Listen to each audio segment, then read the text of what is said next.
এই মুহূর্তে আমরা দাঁড়িয়ে আছি কুমারটুলি পার্ক সার্বজনীন দুর্গোৎসব কমিটির সামনে। আর এখানে আমরা কথা বলে নেবো এখানকারই সেক্রেটারি স্যারের। বছরের আমাদের ভাবনা হচ্ছে যে নারী শক্তির চেতনাটাকে দেখানো। আর নারী শক্তির প্রতিভা আমরা জানি মা দুর্গা যে শক্তিগুলো পেয়েছেন ব্রহ্মা বিষ্ণু মহেশ্বরের থেকে শক্তিগুলো পেয়েছেন, যার জন্য আমরা এখানে দ্বাদশ জ্যোতির্লিঙ্গকে দেখাচ্ছি। এই দ্বাদশ জ্যোতির্লিঙ্গর সঙ্গে থাকবে মহা একটা শিবলিঙ্গ। এই যে প্যান্ডেলটা দেখছেন এটা মহাশিবলিঙ্গ। এর মাঝখানে আমরা নিয়ে এসেছি সহস্রভুজা মা দুর্গাকে।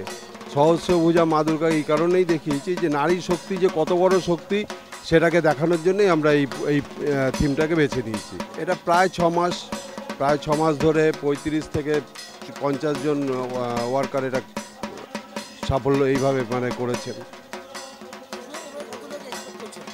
পুজোয় আমরা এবার আমাদের লাস্ট 20 বছরের যা দর্শক আছে তার দ্বিগুণ আশা করছি এবার হবে।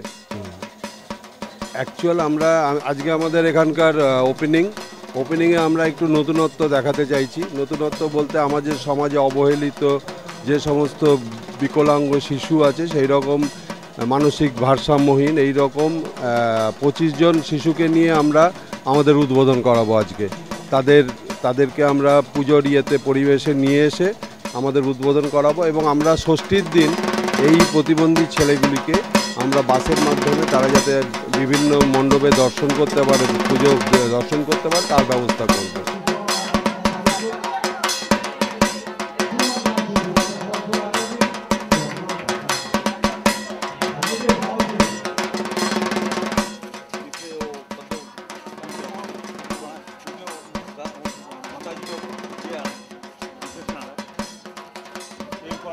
খুবই ভালো লাগছে, কারণ কুমোরটুলি পার্কের ঐতিহ্য তো সাংঘাতিকভাবে আমরা সকলেই এটার ব্যক্তি এবং এই পুজোর যে এখান থেকে সমস্ত মাটির প্রতিমা সারা পৃথিবীতে যায় সেটাও আমরা জানি। সুতরাং কুমোরটুলি পার্কের ঐতিহ্য এবং পুজোর তো একটা আলাদা মান সম্মান আছে এবং সৌন্দর্য আছে, ক্রিয়েটিভিটি আছে।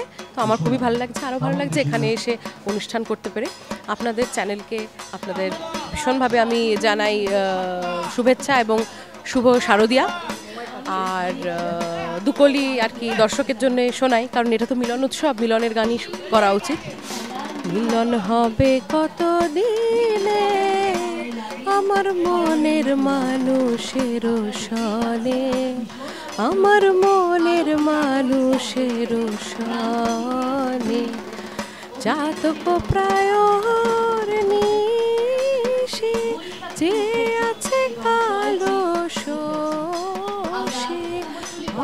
বলে চরণ দাসী, হব বলে চরণ দাসী, না হয় না কপাল গুলে আমার মনের মানুষের